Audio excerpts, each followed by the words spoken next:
Shalom seluruh jemaat GPI Waro Cabang Malang yang diberkati oleh Tuhan. Bagaimana kabar saudara pada hari ini? Saya berharap semuanya dalam keadaan sehat dan istimewa. Saya mengajak Bapak Ibu dan Saudara untuk belajar tentang satu tema di bulan ini, yaitu Aku Berharga Karena Kasih Kristus. Mari sebelumnya kita akan berdoa bersama-sama sebelum kita belajar firman Tuhan. Bapa Surgawi, terima kasih atas penyertaan-Mu yang sungguh indah terjadi atas kehidupan kami hari ini. Dan saat ini kami rindu Tuhan untuk dapat belajar akan kebenaran firman-Mu bersama dengan seluruh anggota keluarga dan juga teman terdekat kami. Dan biarlah kami bisa meresponi firman ini, yaitu bahwa kami adalah milik-Mu dan kami mau untuk mengasihi-Mu dan mengasihi saudara-saudara kami. Terima kasih Tuhan, di dalam nama Tuhan Yesus kami berdoa. Amin.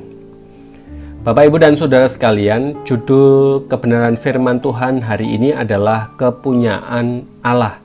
Dan nats firman Tuhan diambil dalam kitab Galatia pasal yang ke-28 dan 29. Demikian bunyi firman Tuhan, dalam hal ini tidak ada orang Yahudi atau orang Yunani, tidak ada hamba atau orang merdeka, tidak ada laki-laki atau perempuan, karena kamu semua adalah satu di dalam Kristus Yesus. Dan jikalau kamu adalah milik Kristus, maka kamu juga adalah keturunan Abraham dan berhak menerima janji Allah. Bapak, Ibu, dan Saudara sekalian, ada sebuah frase yang sering saya dan saudara dengarkan, yaitu pilih kasih.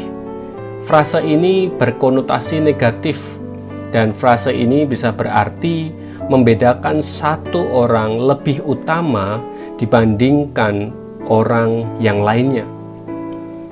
Ada sebuah contoh, ada keluarga yang memiliki 5 anak perempuan dan 1 anak bungsu laki-laki.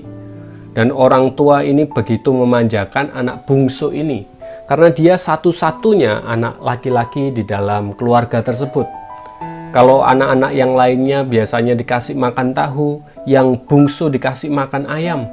Kalau yang lainnya diberi baju lungsuran, yang anak bungsu ini diberikan baju yang baru. Karena orang tua yang pilih kasih, akhirnya sering terjadilah pertengkaran di antara anak-anak tersebut, dan pusinglah kedua orang tuanya. Bapak, Ibu, dan Saudara sekalian, di dalam kehidupan saya dan saudara sebagai orang-orang yang percaya, apakah ada pembedaan yang terjadi di antara kita? Pasti jawabannya adalah tidak. Allah tidak membedakan saya dan saudara. Satu dengan yang lainnya adalah sama di hadapan Tuhan. Di dalam kitab Galatia pasal yang ketiga dijelaskan secara gamblang bahwa setiap orang yang beriman, percaya kepada Tuhan Yesus Kristus, menerima pembenaran secara utuh. Artinya, di mata Tuhan, status dan keberadaan kita adalah sama, yaitu kepunyaan Allah.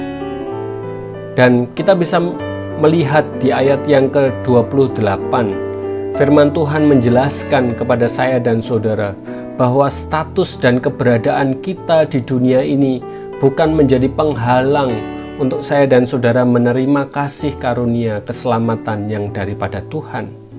Nggak ada orang Yahudi, ada orang Yunani, tidak ada hamba, tidak ada orang merdeka, tidak ada laki-laki, tidak ada perempuan. Semuanya di mata Tuhan adalah sama, menerima kasih karunia-Nya. Maka dari itu saya dan juga saudara perlu untuk memahami pula bahwa kasih karunia Allah tidak memandang apakah saudara berstatus dan berlatar belakang ekonomi yang kaya atau miskin, orang yang berasal dari kota atau berasal dari desa, berpendidikan tinggi atau berpendidikan rendah, dari kelas sosial terpandang atau orang biasa saja. Tidak ada pembedaan.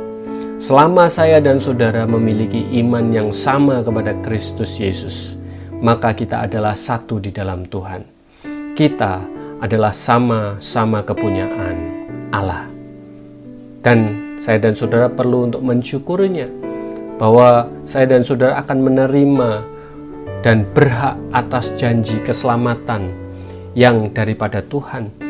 Dan saya dan saudara pun juga akan menerima janji penyertaan, pemeliharaan ketika saya dan saudara berada di dunia ini, seperti yang dinyatakan di dalam ayat yang ke-29.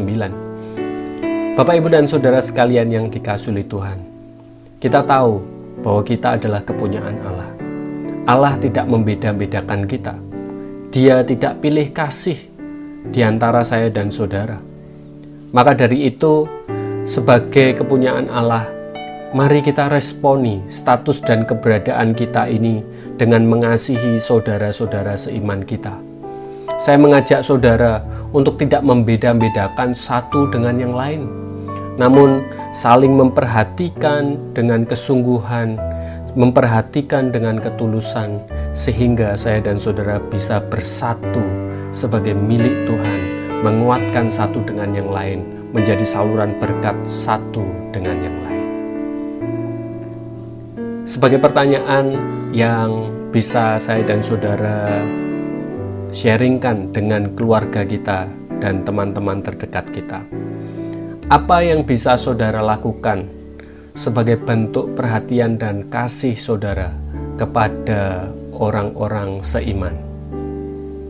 Apa yang bisa saudara lakukan sebagai sebuah bentuk kasih dan perhatian kepada orang-orang seiman?